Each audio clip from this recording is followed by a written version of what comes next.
De terça-feira para cá, você falou muito do período pós-eleição, etc. E acabou que a gente não teve tempo de falar com ninguém. Então, existem perguntas um pouco parecidas Uhum. com a questão das eleições. Tem um jogo rápido aqui que é de uma pessoa que parece que é uma eleitora do Bolsonaro e que está Uhum. desesperada e mandou uma frase rápida mostra uma dúvida Uhum.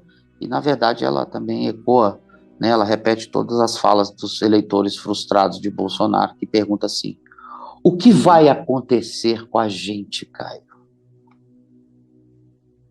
Olha É a isso, essa é pergunta? a pergunta de um Olha, bolsonarista. minha filha, quem sobreviveu a Bolsonaro já está no lucro, já botou o pé no lucro. O que vai É, acontecer, com a graça de Deus, é que a vida de todos nós vai ficar muito aliviada. Os pobres vão ficar felicíssimos.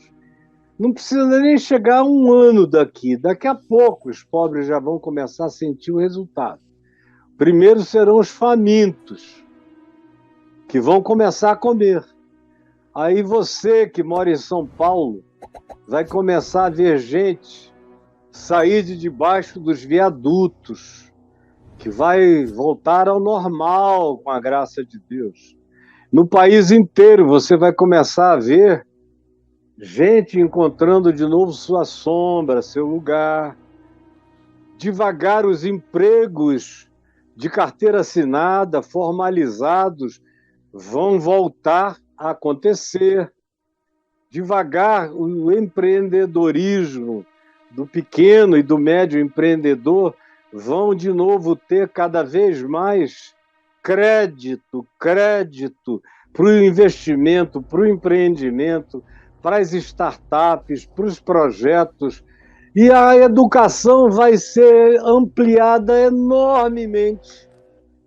Vai haver um investimento pesado em tecnologia, em digitalidade, na digitalização de todas as escolas do Brasil, até mesmo lá entre os índios.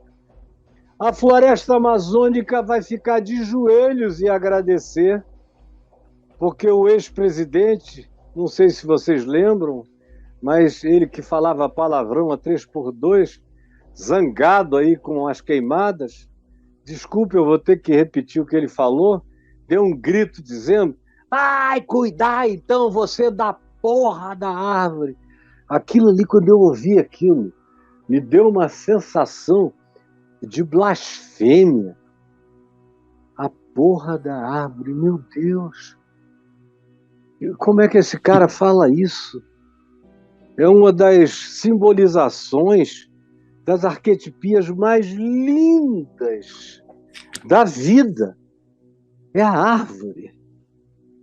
O que seria do mundo sem árvore? No tempo que a gente não tinha os continentes, que era só a Pangeia, Pangeia. e que houve, era só a Pangeia, era um continente único, uma porção Uhum. seca única em volta só mares, sem divisão. Houve uma grande catástrofe, o planeta já viveu 5 grandes catástrofes, mas dessas de acabar com tudo, de zerar, de sobreviverem poucos animais. Mas a catástrofe que aconteceu antes da eclosão dos dinossauros, que matou então quase toda a vida animal daquele tempo e daquela época, transformou o chão do planeta, a terra da Pangeia, que era o continente único, num deserto global, sem uma planta. Quem quer que chegasse aqui há 200 milhões de anos atrás, 250 milhões de anos atrás, iria olhar para aquilo e dizer: meu Deus, que lugar mais avesso à vida, contrário à vida. Apesar de ter água, era muita água salgada. Mas não era algo que se pudesse prever que depois de algum tempo fosse ficar totalmente enverdecido e azulado. Porque houve um tempo em que quem olhasse do espaço veria aqui na Terra o azul das águas do mar e o verde de todos os continentes. Os desertos eram bem menores, o verde acontecia em todos os lugares e a abundância vegetal era extraordinária aqui entre nós. Então, você vai ver o meio ambiente agradecer, você vê que a COP, que está acontecendo agora, sobre meio ambiente, vai acontecer no início da próxima semana lá no Egito, em Sharm el-Sheikh, e para a qual o presidente eleito foi convidado antes de tomar posse. E veja também que o dinheiro que a Noruega e outros países europeus davam para monitoramento da floresta amazônica e que o Bolsonaro disse que não queria mais receber, porque receber aquele dinheiro era perder a soberania nacional. Aí expulsou. O Brasil tem um dos melhores controles de satélite de desmatamento da Terra, mas botou o presidente do INPE para fora, não queria saber de ciência, desmatou mais do que todo mundo, mentiu até não poder mais nos debates, mas os números não podem ser falsificados, isso está mapeado em satélite. Pois bem, ele nem saiu do cargo agora e já houve a autorização judicial para que esse recurso passe a ser recebido e continue a ser gerido como era antes, para a preservação da natureza, bilhões, para ajudar no monitoramento. E você vai ver também que a classe média, que hoje está toda dizendo: vocês elegeram um ladrão, vão ficar felizes. Vai haver mais concursos, vai ter mais oportunidade, as faculdades vão aumentar. O Bolsonaro não construiu uma única faculdade durante esse período todo. Vai voltar a ter faculdade em construção, em desenvolvimento, escolas técnicas, financiamento estudantil, tudo isso vai estar de volta. Então, minha filha, a saúde vai melhorar, o SUS vai melhorar, o país vai melhorar. Eu acho quase impossível, porque a gente conseguiu sobreviver ao Bolsonaro, o que prova a vitalidade econômica, a vitalidade social e a vitalidade institucional desse país foi posta à prova como nunca antes. Nem no tempo da ditadura militar, os militares foram mais a menos do que Bolsonaro. E não criaram conturbações naqueles 20 anos, como o Bolsonaro conseguiu criar em 4 anos. Então vocês podem ter certeza, não tem como piorar, só se cair um meteoro em cima da gente. Só se vier uma Covid 24, 23, que seja uma coisa 10 vezes pior, e que a gente ainda tenha que desenvolver mais 1 ano de estudos para adaptar vacinas, ou 2 anos. Mas, com a graça de Deus, isso não acontecerá. E se acontecer, vai ser tudo estimulado para que o mais rápido possível todo mundo tenha a sua necessária prevenção. Então, minha querida, não tenha medo, não. Você pode ter qualquer coisa que você queira dizer contra o Lula. Agora, ninguém pode acusá-lo de não ter sido o melhor presidente nos 8 anos que presidiu, que o Brasil já teve. Isso aí, mesmo no período em que eu trazia todas as minhas críticas sobre ele, que foi de 2006, até o dia em que ele foi preso, eu já contei aqui, quando Deus começou a mudar meu coração, quando eu o vi se entregar, sem fazer força, sem brigar, sem querer propor guerra civil, nem obstaculamento de estradas.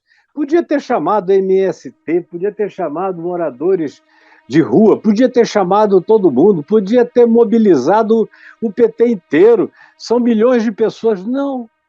Pediu calma, disse: olha, eles vão me prender, mas não vão fazer, não vai acabar nada, eu vou virar uma ideia na cabeça de vocês, mais forte ainda. E subiu no helicóptero, ficou preso. O pessoal do PT ia lá para a esquina rezar, orar, isso, aquilo, cantar, estimular. Foram quase 2 anos. Quando eu ouvi também sair pela... Eu tive vontade de ir lá visitá-lo, eu não consigo ver uma pessoa presa sem querer ver. Como eu tive já vontade de ver o Sérgio Cabral, com quem eu tive muito convívio quando ele era vereador e deputado estadual, depois senador e tal. Eu tenho muito carinho por muitos que roubaram. E tenho muito carinho e amor por todos os que não roubam, mas que não detratam o próximo, que respeitam o próximo. Então, o que você vai ver é um governo de respeito ao próximo. Você veja que essa transição já está sendo elogiada, porque o cara já chegou sabendo o que vai fazer. Já está tudo pronto, tudo organizado. Vocês vão ver isso aí montado e no primeiro dia de governo a máquina já vai estar azeitada, porque eles não são leigos nisso, eles sabem como governar. E tem uma coisa, no último mês, eu devo ter falado umas 5, 6 vezes com o Lula. E a última vez foi no dia do debate, e que eu conversei com ele de novo, e orei com ele e ele comigo. Com muito amém, amém, amém, amém, amém, ó Deus, me ajuda, amém, amém, participou, amém, eu concordo com isso, tal. Foi muito legal. Eu falei, ó, eu vou te dar um tempo, ganha essa eleição, prepara o teu governo. E ele falou, e agora vai ser bom, né? Porque vou morar perto da tua casa. Eu falei, da minha casa para tu eu posso ir até de stand-up paddle. Zupo, zupo, zupo, 10 minutos eu estou do lado de lá. Então, de vez em quando, a gente vai comer uma buchada, vamos retomar aqueles papos do passado, durante os 10 anos de uma amizade pura e limpa. E é só o que eu tenho a oferecer. Nada além disso. Então, eu não tenho a menor dúvida de que o Brasil vai ter o melhor governo que poderia ter, embora haja ainda alguns milhões de pessoas, dos 50 milhões, mais ou menos, 50 e tantos milhões de votos que o Bolsonaro teve, mais ou menos 20 milhões, 18 milhões, é de gente que está adoecidamente obcecada, fanatizada, que vive no mundo paralelo, são avestruzes da contemporaneidade, não querem tirar a cabeça do buraco. Agora, os outros votaram nele muito por causa do antipetismo, em razão do Mensalão e da Lava Jato. Mas não foi por convicções bolsonarianas, foi por preconceitos acerca da suposta imutabilidade de quem roubou, nunca mais se recupera para a vida. O Evangelho não ensina isso. O Evangelho diz até que nos estertores Jesus pode virar para o lado e falar ao arrependido, hoje mesmo tu estarás comigo no paraíso. Então, dizer a Zaqueu que era rico porque passava a mão. Veja lá como era um rico político, que estava alinhado com Herodes, com a Roma, com todo aquele alinhamento de dominação do povo. E Jesus não teve preconceito com a extrema-direita também. Zaqueu era extrema-direita. E Jesus disse, desce daí porque hoje me convém entrar na tua casa. E quando ele ouviu Jesus no jantar, o coração dele que já vinha se derretendo desde a hora em que ele estava lá no alto do sicômoro, disse a Jesus, pondo-se em pé, Senhor, decido dar metade dos meus bens aos pobres. E se em alguma coisa eu defraudei alguém, eu decido restituir 4 vezes mais. Jesus disse, hoje, com essa atitude, com essa mudança de mente, com essa inversão de valores, com ressignificação das coisas, com essa metanoia, com essas novas realidades que ele adotou para o caráter, que ele escolheu para ser. Com isso, está posto o testemunho de que a salvação entrou nessa casa.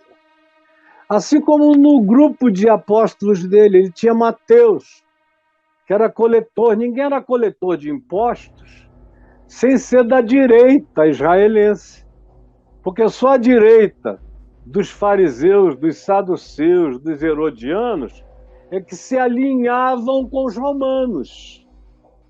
E os cobradores de impostos eram pessoas treinadas para essa obediência. Era uma espécie de cidadania romana vindicada ao cobrador de impostos. E Jesus chamou esse cara para segui-lo. Mas chamou também Simão Zelote, que era da extrema esquerda. Chamou o cara. E quem era da extrema direita deixou de ser, quem era da extrema esquerda deixou de ser. Porque se andar com Jesus mesmo, ninguém é extremado em nada. A pessoa só se torna extrema direita ou extrema esquerda se Jesus não for a referência. Quando Jesus e o Evangelho são a referência, ninguém é extrema de nada. Você é radicalmente em favor da vida, do amor, da verdade, da justiça, da liberdade e da expressão sincera do coração de qualquer um. Qualquer que seja a crença dele, os valores dele, ele pode praticar, desde que ele não atropele ninguém, desde que ele não deliberadamente não faça mal ao próximo.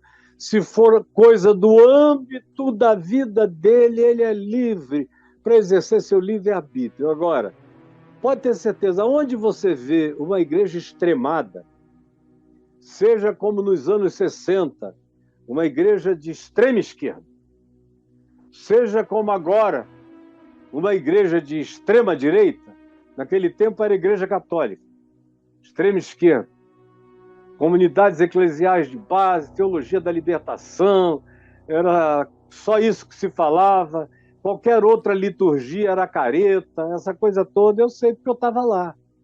E aí veio, os evangélicos sempre foram de direita, mas nunca tinham sido de extrema direita no Brasil.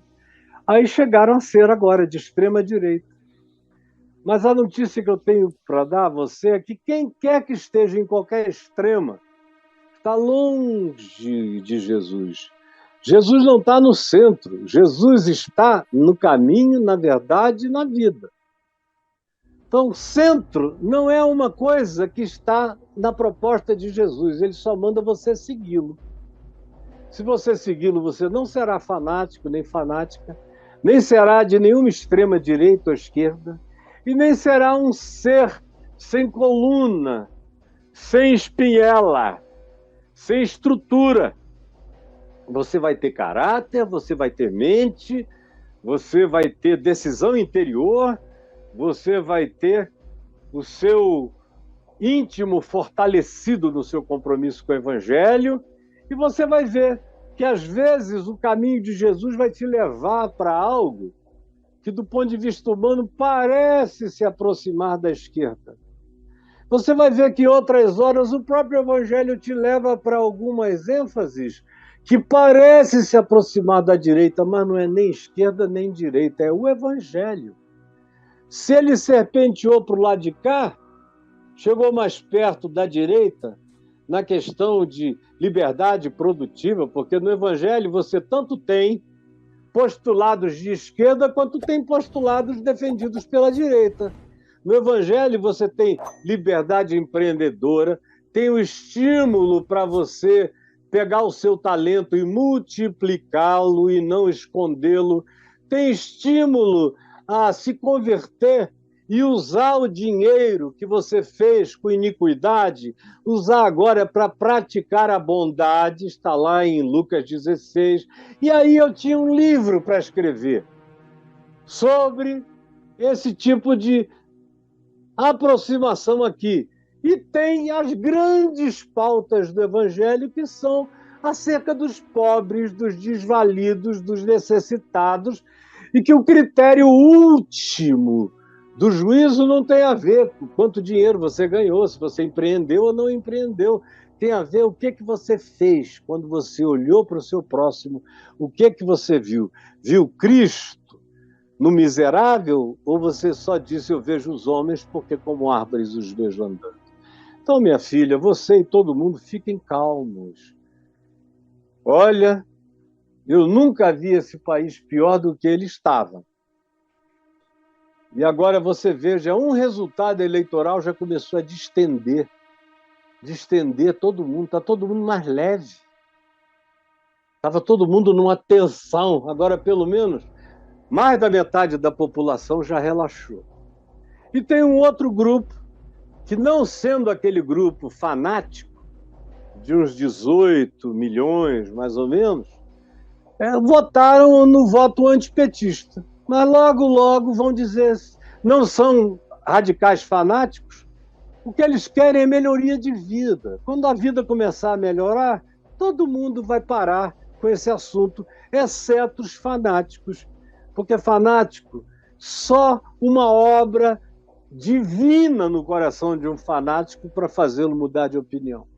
Tem que ser um atropelo da luz de Cristo, como foi com o coração fanático de Paulo às portas de Damasco.